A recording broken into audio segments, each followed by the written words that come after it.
Hola, hola, buenas a todos. Volvemos a encontrarnos. Esta vez, bueno, repasando los temas de la clase número 5 con Corque o Quero o Gerco o no sé, o algo por el estilo. Eh, bueno, la soberanía es la autoridad política suprema, ¿sí? El poder que no admite autoridad superior. Y en nuestro país este concepto se materializa en la Constitución Nacional, en el artículo primero, sí, que consagra que la nación argentina adopta para su gobierno la forma representativa republicana federal. Esto quiere decir que el poder supremo emana del pueblo y se ejerce dentro de un sistema en el que conviven un gobierno nacional y gobiernos provinciales autónomos. Con la reforma de 1994 se incorporó expresamente el principio de soberanía popular en el artículo 37, donde dice en el arreglo al principio de la soberanía popular. Bueno, reforzando que el poder reside en la colectividad, ¿sí? En la práctica, la soberanía nacional implica que las autoridades del Estado, que son el Ejecutivo, el Legislativo y el Judicial, tienen que respetar la Constitución y el principio federal. El artículo 31 establece que la Constitución, las leyes y los tratados internacionales son ley suprema y obliga a las provincias a adecuarse a ellas, ¿sí? Así el Estado Nacional tiene la última palabra en las competencias que le fueron delegadas, pero solo dentro de los límites constitucionales. La autonomía es la capacidad que tiene un ente, provincia o municipio para organizarse y gobernarse con sus propias normas, dentro de los límites que fija la Constitución. En la Constitución se garantiza la autonomía provincial de modo indirecto. Por ejemplo, el artículo 121 dispone que las provincias conservan todo el poder no delegado por esta Constitución al gobierno federal, dando a entender que las provincias retienen la soberanía residual en sus ámbitos. El artículo 122 añade que cada provincia se da sus propias instituciones locales y que se rige por ellas, y elige sus gobernadores y legisladores sin intervención del gobierno federal.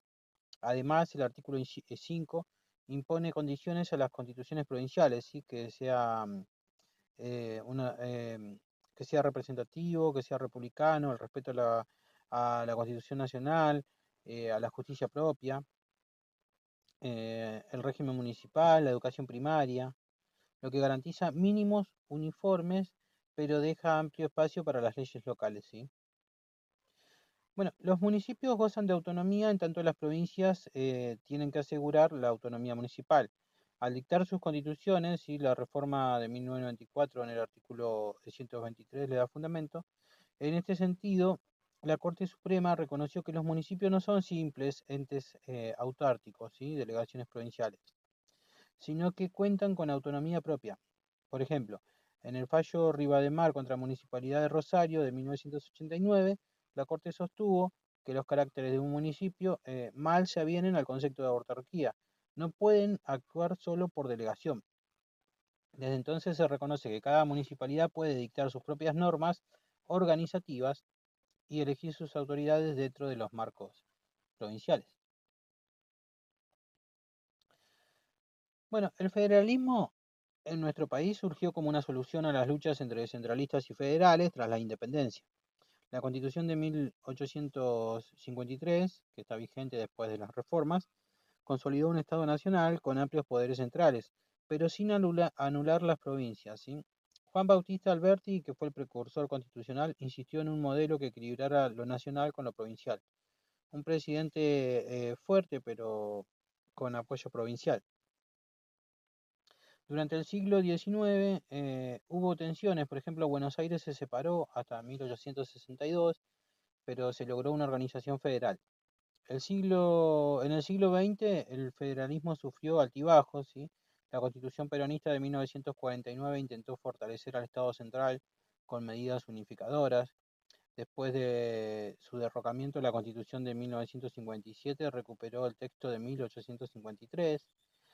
La reforma de 1994 volvió a impulsar el federalismo al reconocer la autonomía de la ciudad de Buenos Aires, ¿sí? En su artículo 129, y fortalecer derechos provinciales y municipales. En, en total, bueno, la evolución histórica muestra un federalismo dinámico que fue oscilando entre tendencias centralizadoras y descentralizadoras según los gobiernos, ¿sí? Bueno, la Constitución establece cómo repartir el poder entre nación y provincias, ¿sí? De manera general, las facultades exclusivas del Estado Nacional incluyen defensa nacional, relaciones exteriores, aduanas, emisión de moneda, etc. Por el contrario, las provincias conservan las competencias que no se delegaron, ¿sí? El artículo 126 enumera específicamente lo que no pueden hacer las provincias, como por ejemplo, celebrar tratados políticos, acuñar moneda, establecer ejércitos, salvo en caso de invasiones. Expedir leyes sobre comercio exterior, entre otros. Es decir, todo lo que hizo la Constitución no delegado al Congreso corresponde inicialmente a las provincias. En la práctica se distinguen varios tipos de facultades exclusivas nacionales. Defensa de relaciones exteriores, moneda, comercio exterior, sistema federal de impuestos mínimos, etc. Y exclusiva de las provincias serían, bueno, salud, educación, más allá de la primaria, policía local, desarrollo urbano, etc. Además de los recursos naturales en su territorio. El artículo 124 de la Constitución dice sobre el dominio originario de los recursos naturales existentes en su territorio. Y bueno, en cuanto a las concurrencias y compartidas, ¿sí? Algunos temas impuestos, como pueden ser los impuestos indirectos, internos, obras públicas, etcétera, pueden ser legislados tanto por nación como por las provincias, usualmente buscando coordinación. Por ejemplo, el artículo 75, inciso 2 de la Constitución Nacional habilita al Congreso a imponer impuestos indirectos, concurrentemente con las provincias, lo que dio origen al régimen de coparticipación federal. Cada provincia actúa con autonomía en su jurisdicción, pero la Constitución impone que hay un marco único en materias como los códigos civiles, penales y de comercio, y criterios generales de coparticipación. En cuanto a las competencias federales especiales, el artículo 5 asegura que las provincias cuenten con su propia justicia, educación primaria y autonomía municipal. Por ejemplo, aunque el Congreso sancione los códigos civiles o penales, cada provincia puede dictar sus propios códigos procesales, ¿sí? Civil, penal, laboral, para sus tribunales. De igual manera, los gobernadores son agentes naturales del gobierno federal, ¿sí? Fundamentado esto en el artículo 28, lo que implica que tienen que hacer cumplir la Constitución y leyes nacionales en cumplimiento del principio de lealtad federal. Bueno, a forma de resumen, participación federal, las provincias participan en el gobierno nacional a través del Senado, 3 senadores por provincia, y mediante el voto universal en elecciones presidenciales. Esto garantiza que las provincias influyan en decisiones nacionales coherente con el sistema federal.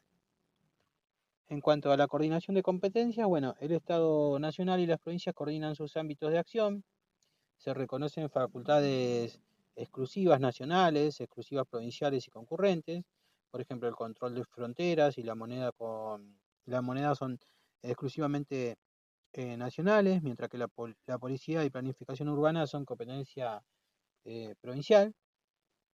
Algunos impuestos como el IVA o ganancias se comparten por ley mediante la coparticipación.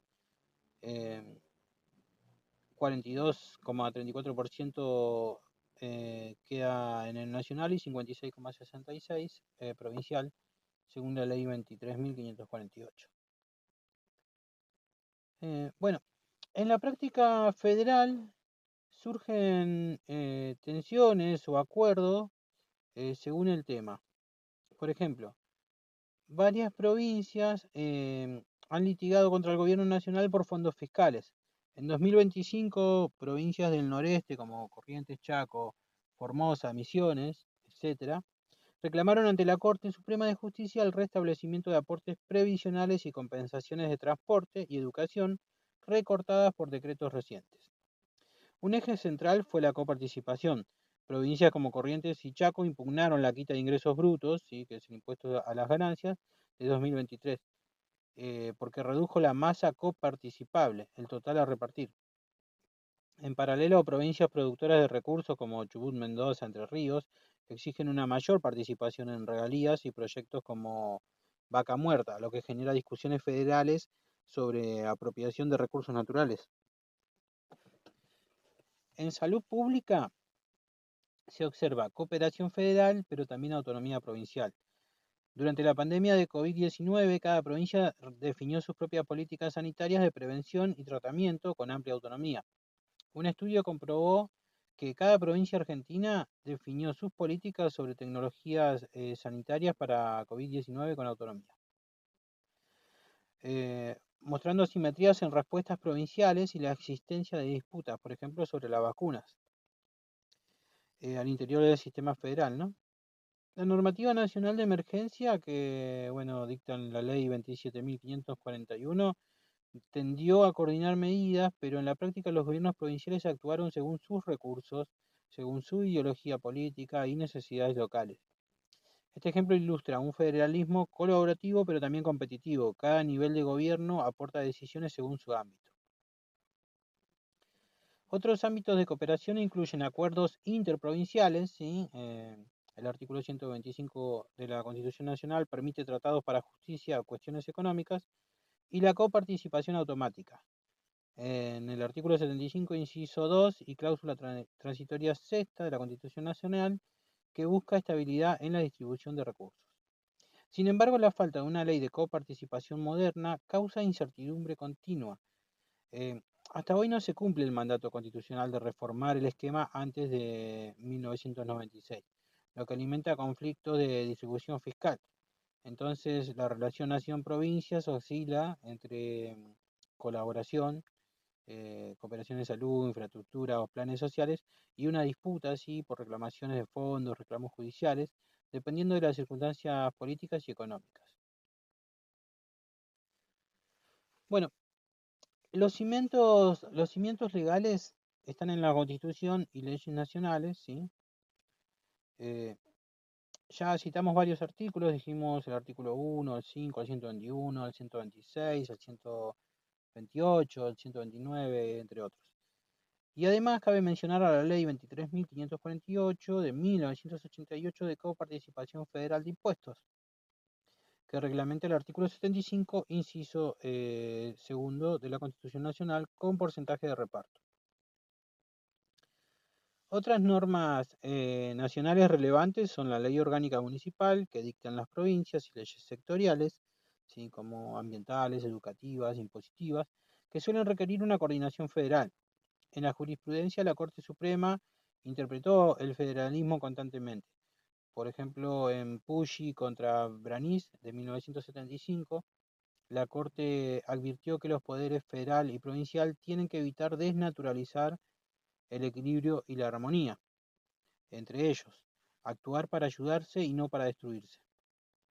En Rivademar de 1989 había declarado implícita la autonomía municipal y rechazó el concepto de municipios como autarquías.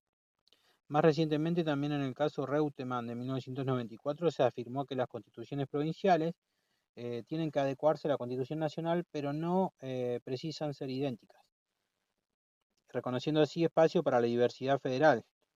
Y fallos posteriores sobre coparticipación, recursos naturales y derechos fueron reafirmando estos principios básicos. Entonces, la práctica judicial de nuestro país valora un federalismo cooperativo, la Constitución Nacional es suprema, pero los entes subnacionales tienen garantizada su autonomía institucional y solo tienen que ceñirse a los límites explícitos.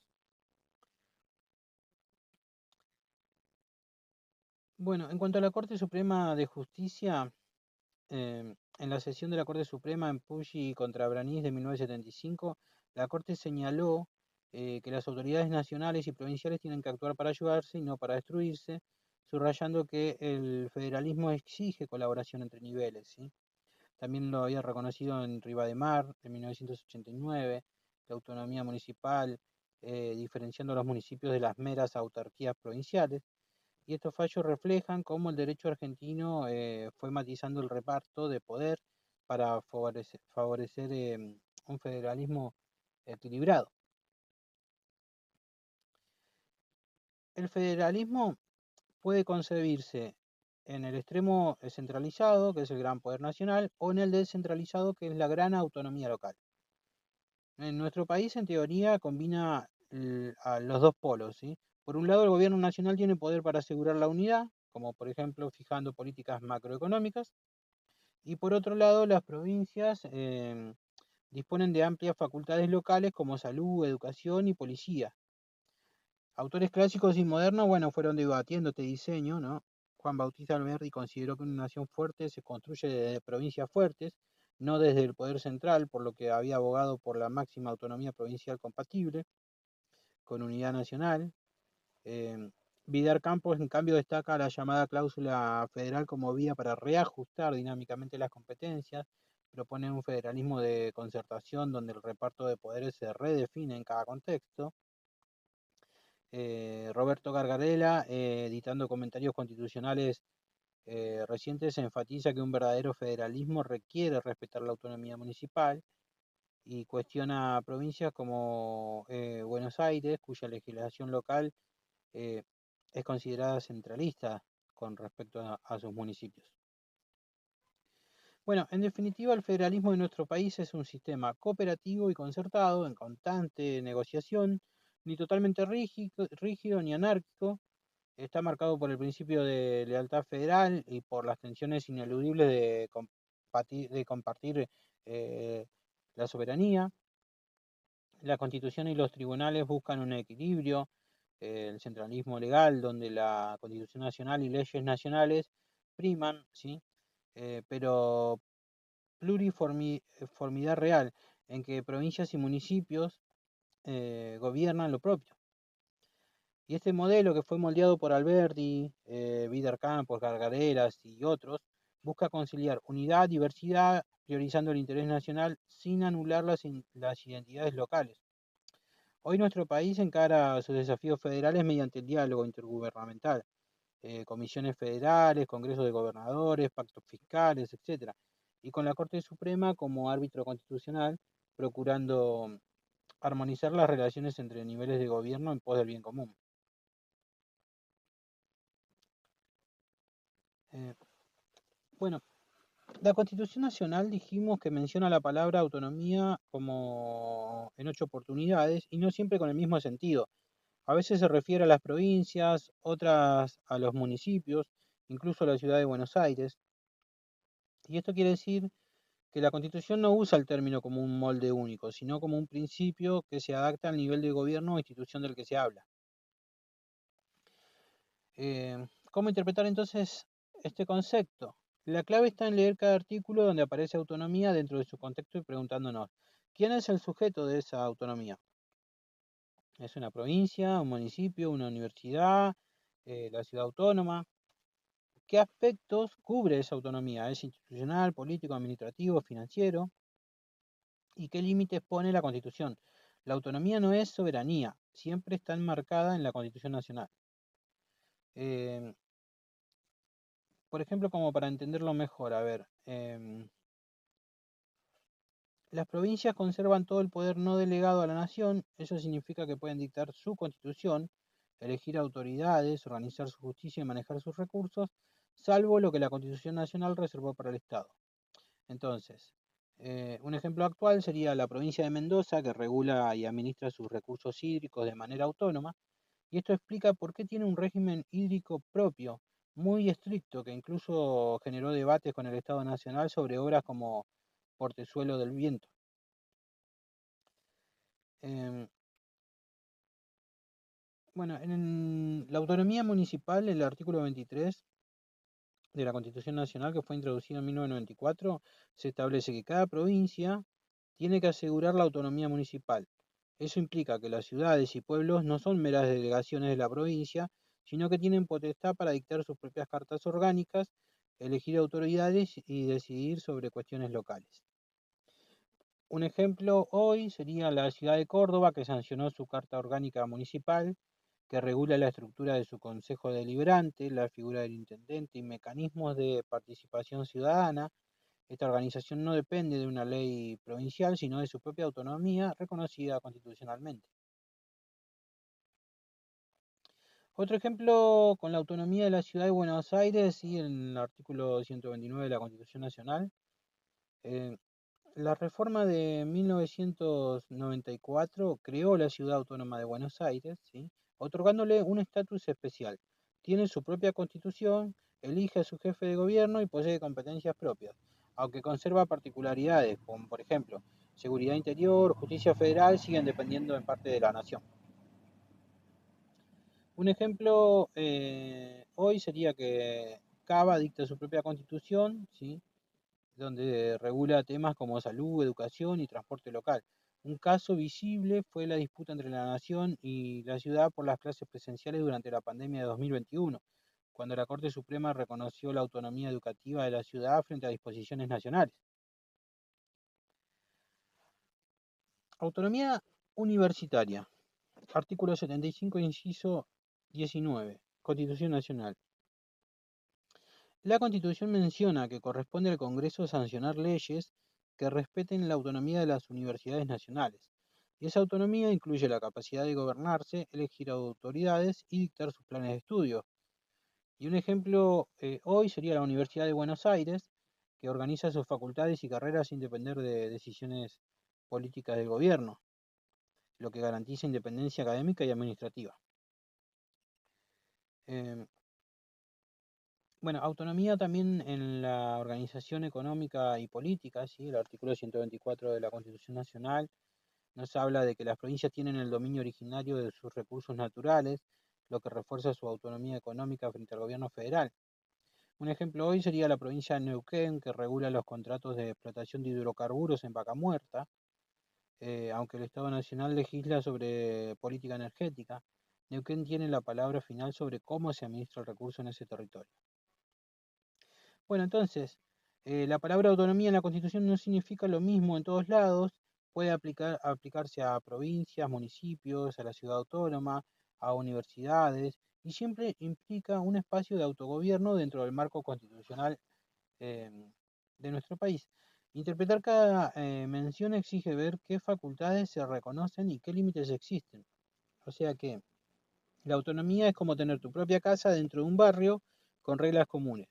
Podés organizar el hogar como vos quieras, pero no podés romper las normas básicas que cuidan la convivencia de todos. Bueno, la Constitución Nacional de nuestro país no dice en ningún lado la frase literal de que las provincias son autónomas. En cambio, lo que hace es reconocer su poder preexistente y facultades no delegadas al Estado Nacional. Esto quiere decir que, aunque la palabra autonomía no aparece explícitamente para ellas, el contenido de esa autonomía sí está presente. Pueden dictar sus constituciones, organizar sus instituciones, administrar sus recursos, siempre dentro del marco de la Constitución Nacional. Dicho de otra forma, las provincias no necesitan que se les declare autónomas, porque su autonomía está implícita en el reconocimiento de que existían antes del Estado federal y que conservaron todo poder no delegado. Entonces, ¿cómo hay que interpretar esto? La autonomía provincial se deduce, no se enuncia, la fuente de esa autonomía es histórica y política, las provincias eran entidades políticas antes de la organización nacional, el límite es la Constitución Nacional, pueden hacer mucho, pero no todo. Em, bueno, como ejemplo, las constituciones provinciales son distintas, ¿sí? Cada provincia dicta su propia constitución. em, por ejemplo, la Constitución de Córdoba regula la figura del defensor del pueblo provincial. La Constitución de Mendoza tiene reglas muy estrictas sobre el agua, reflejando su realidad geográfica. Eso muestra que aunque la Constitución no diga las provincias son autónomas en los hechos, se autogobiernan con sus propias reglas institucionales. Eh, También en cuanto a la administración de recursos naturales, ¿sí? El artículo 124 de la Constitución dice que las provincias tienen el dominio originario de sus recursos naturales. Neuquén regula los contratos de vaca muerta, Chubut decide sobre la minería en su territorio, Misiones protege sus selvas con leyes locales. Son decisiones que demuestran que las provincias ejercen autonomía material sin que haga falta que la Constitución lo diga en forma literal. Cada provincia también organiza su poder judicial y sus fuerzas de seguridad. En Santa Fe la policía responde al gobernador y no al Ministerio de Seguridad Nacional. En Córdoba el Poder Judicial tiene su propio superior Tribunal de Justicia Independiente de la Corte Suprema. Eso demuestra que las provincias no dependen del Estado Nacional en esas áreas. Ahí está su autonomía implícita. Cuando el Estado Nacional interviene en una provincia, eh, queda claro que se está afectando su gobierno. Por ejemplo, en el 2004 se intervino Santiago del Estero porque había graves conflictos institucionales. Si no existiera autonomía provincial, la intervención no tendría sentido, porque no se puede limitar lo que no existe. Bueno, la Constitución de nuestro país dice que el Ministerio Público, que incluye al Ministerio Público Fiscal y al de Defensa, tiene autonomía funcional. Esto significa que no depende ni del Poder Ejecutivo ni del Poder Judicial. No responde a las órdenes del presidente, no obedece a los jueces. Su misión es actuar con independencia para defender la legalidad, los intereses generales de la sociedad y los derechos de la persona. En otras palabras, es un organismo autónomo con su propio jefe, el Procurador General de la Nación, y su propia estructura pensado para evitar presiones políticas o judiciales. Entonces, ¿cómo tenemos que interpretarlo? ¿Sí? Autonomía funcional no es igual a independencia absoluta. El Ministerio Público actúa dentro de la Constitución y las leyes, pero no recibe órdenes de los demás poderes. Controla y también es controlado, ¿sí? Puede investigar a funcionarios de cualquier poder, pero también está sujeto al control democrático. Eh, Su rol es clave en el equilibrio de poderes. Es como un árbitro porque interviene para garantizar que la ley se cumpla. Por ejemplo, supongamos que un fiscal federal investiga a un ministro nacional por presunta corrupción. Si el Ministerio Público dependiera del Ejecutivo, ese fiscal podría ser presionado para archivar la causa. Gracias a la autonomía funcional, el fiscal puede avanzar en la investigación sin recibir órdenes del presidente. Y esto se vio en causas de alto impacto político como los de los cuadernos de las coimas, donde habían fiscales que actuaron contra funcionarios del gobierno de turno. El Ministerio Público de la Defensa puede intervenir en favor de un niño en situación de calle o de una persona privada de su libertad. Si dependiera de los jueces, podría perder independencia al cuestionar decisiones judiciales. Su autonomía le permite defender derechos humanos, incluso frente al propio sistema judicial. Un ejemplo real fue la defensa de colectivos vulnerables durante la pandemia, cuando la Defensoría General impulsó acciones para garantizar condiciones dignas en cárceles. Imaginémonos un conflicto entre el Congreso y el Ejecutivo sobre constitucionalidad de una ley. El Ministerio Público puede emitir dictámenes ante la Corte Suprema, ¿sí? Su autonomía funcional le permite opinar sin alinearse automáticamente con ninguno de los poderes en disputa. Por ejemplo, en la discusión sobre la composición del Consejo de la Magistratura, el Ministerio Público intervino con posiciones técnicas sin depender de lo que el Ejecutivo o el Judicial querían. Y en casos, por ejemplo, de mal desempeño de magistrados, el Ministerio Público puede investigar y acusar ante el Consejo de la Magistratura. Esto sería imposible si dependiera del propio Poder Judicial porque se investigaría a sí mismo. Bueno, cuando decimos que un organismo como el Ministerio Público tiene autonomía funcional, nos referimos a que puede tomar decisiones y actuar de manera independiente en el marco de las funciones que la Constitución y las leyes le asignan. Pero esa autonomía no equivale a soberanía ni a autonomía política plena.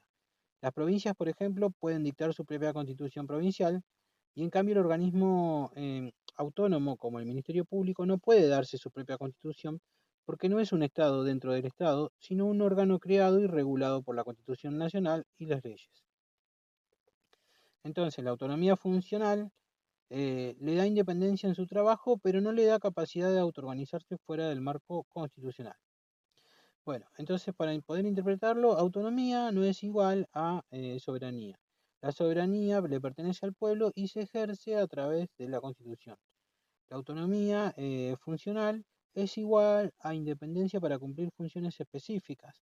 Los límites están en la Constitución y las leyes y no puede inventar reglas fundamentales propias ni dictar una Constitución. Bueno, entonces el Ministerio Público tiene autonomía para investigar delitos y acusar a los imputados, pero no puede dictar una constitución del Ministerio Público para regularse a sí mismo. Lo que sí puede hacer es organizar su estructura interna mediante reglamentos, siempre subordinados a la Constitución Nacional y a la ley orgánica. Em, Por ejemplo, el Banco Central tiene autonomía funcional y autarquía financiera. Puede definir su política monetaria, puede emitir dinero, fijar las tasas de interés, pero no puede crear una constitución del Banco Central. Su marco está dado por la Constitución Nacional y por la Ley de Carta Orgánica dictada por el Congreso. Por ejemplo, también las universidades nacionales tienen autonomía académica, administrativa y financiera. Eso significa que pueden elegir autoridades, pueden organizar carreras, pueden administrar su presupuesto, pero no pueden crear una constitución universitaria. Lo que dictan ellos son estatutos, que son normas internas subordinadas a la Constitución Nacional y a la Ley de Educación Superior. Eh, las provincias de Mendoza, por ejemplo, sí puede dictar su constitución provincial porque es parte del pacto federal y conserva poderes no delegados. El Ministerio Público no podría hacerlo porque solo tiene autonomía funcional y no política. Entonces ahí se ve la diferencia clara entre autonomía política plena que tienen las provincias y la autonomía funcional limitada que tienen los organismos específicos. Bueno, en el derecho constitucional de nuestro país, los municipios no son simples oficinas administrativas de las provincias. Es decir, que no se las considera órganos subnacionales dependientes de la provincia, sino entes autónomos de gobierno local, con sus propias competencias, autoridades y capacidad de dictar normas. Esto surge especialmente desde la reforma constitucional de 1994 que incorporó el artículo 123 de la Constitución Nacional, estableciendo que cada provincia tiene que asegurar la autonomía municipal. Bueno, entonces, los municipios no son ramas inferiores del poder provincial, son gobiernos locales con facultades políticas, administrativas, institucionales y en algunos casos financieras. Las provincias tienen que reconocer eh, esta autonomía, aunque puedan fijar los límites en sus constituciones provinciales. Por ejemplo, el municipio de Córdoba tiene su propia Carta Orgánica Municipal, donde regula cómo se organiza su Consejo Deliberante, el rol del intendente y mecanismos de participación ciudadana. Eso prueba que no es una simple delegación de las provincias, sino que tienen normas de autogobierno como si fuera una mini constitución local. Em, y también, bueno, por ejemplo, la ciudad autónoma, ¿sí? Aunque no es un municipio común, em, la ciudad autónoma muestra cómo un ente local puede tener autonomía constitucional. Con la reforma de 1994 se le permitió dictar su propia constitución, eligiendo a su jefe de gobierno y legisladores. Esto refuerza la idea de que los gobiernos locales no son simples dependencias provinciales. Rosario, por ejemplo, tiene amplias facultades para regular servicios públicos, locales, transporte, higiene urbana, ordenamiento territorial. Si fuera solo un órgano subnacional, estas competencias serían directamente de la provincia. Sin embargo, la práctica muestra que Rosario actúa con un margen propio de decisión política y administrativa. Eh, Antes de la reforma de 1994, la Corte Suprema ya reconocía la naturaleza autónoma de los municipios, afirmando que eran más que simples divisiones provinciales, y esa línea se consolidó con la reforma constitucional que les dio un respaldo normativo explícito. En el caso de Ribardemar contra la Municipalidad de Rosario ya se veía eh, esta posición de la Corte, ¿no? En la sentencia. Bueno, hasta acá lo de hoy y después veremos la otra clase. Nos vemos en la próxima.